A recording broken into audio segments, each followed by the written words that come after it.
Here's Marvel Legends Apocalypse. He's on the huge retrowave packaging, just like Rhino and also Kingpin. And this packaging is really huge compared to the normal sized retrowave packaging. The clamshell on these two packaging are the same size.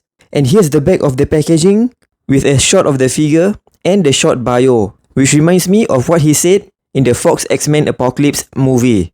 I really love it when I see the clamshell full of accessories. Whew!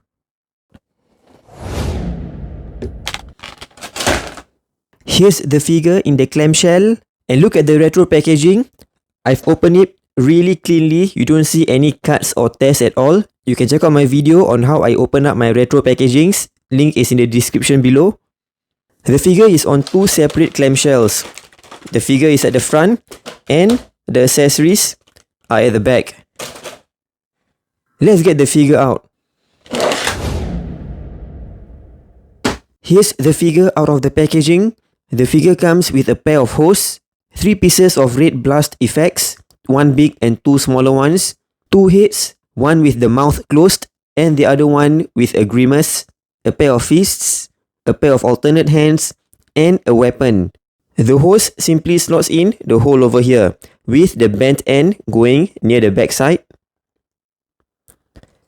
and the other end going to the forearm.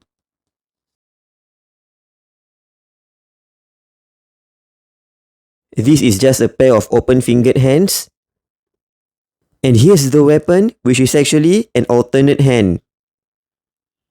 You would have to remove the hand and also the forearm gauntlet. Then you can place in this weapon. And there's a hole at the bottom here to insert the tube.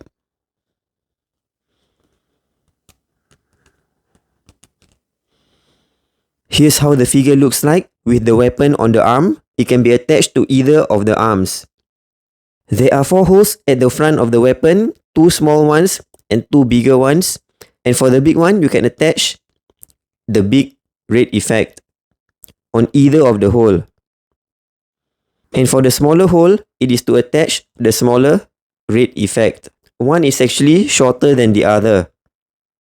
And you can also attach all 3 of them, although the smaller one will be a bit difficult to see. For the appearance, it is pretty much quite accurate to the X-Men animated series. The purple and the blue looks a bit brighter compared to the cartoon, but it definitely still looks good. From the neck collar to the shoulder pads to the belt with the capital A, this figure really does look accurate to the animated series. So appearance-wise, nothing to complain about this figure because it really is accurate. Maybe the only thing is that it doesn't have cell shading if you were to line it up with the VHS figures. But I don't think that would matter anyways. The figure will still look good and blend in with the VHS figures. The collar on the neck seems to be glued. At the back, it isn't, but at the front, I think it is, so you can't really take it off. And also for the shoulder pads, it does not rotate with the arms. It is simply in a fixed position, but it is kind of like movable up and down. It's kind of attached to the torso. The belt is also a loose piece, but you can't really take it off. For articulation, head is able to look up this much and down. Look at that. Able to look left and right, but the collar kind of restricts the movement.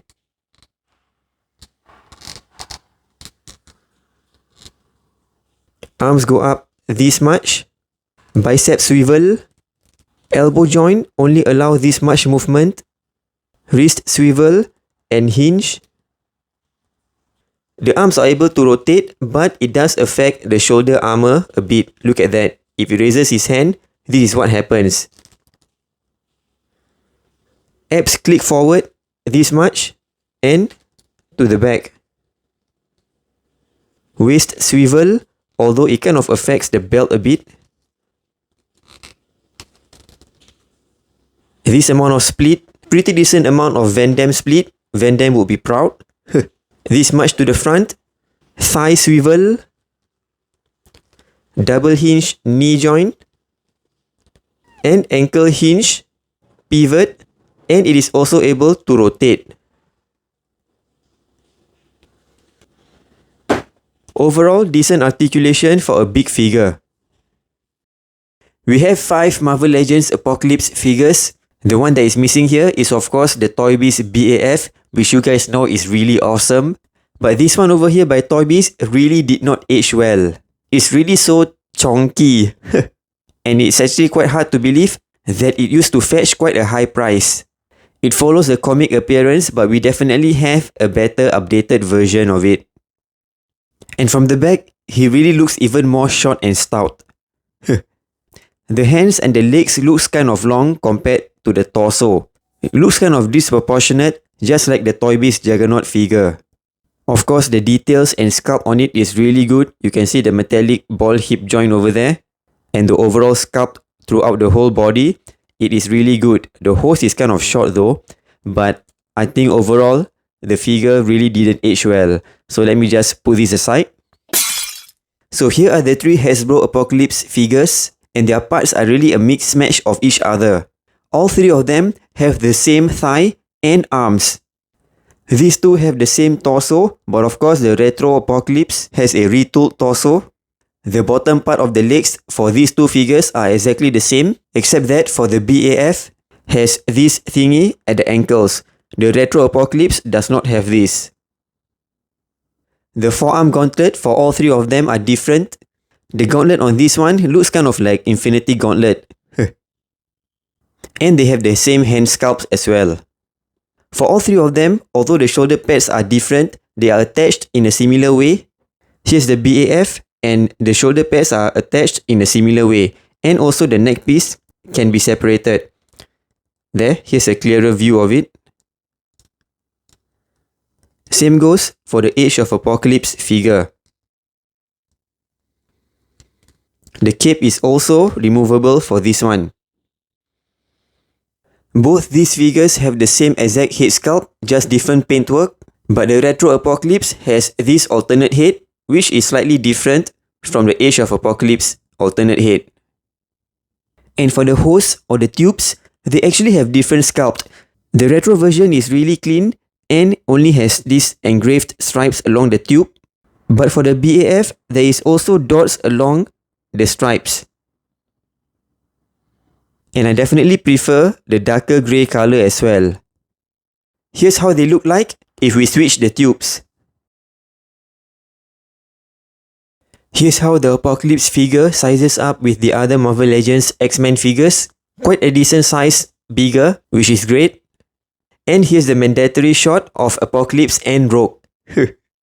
Overall, the Retro Apocalypse is really a great figure. It is accurate to the appearance in the animated series, and the amount of accessories that it comes with is really awesome. Definitely worth your money. Although if you're talking about comic accurate, then I don't think it would really fit in that well. Thanks for watching. Do check out my other reviews over here.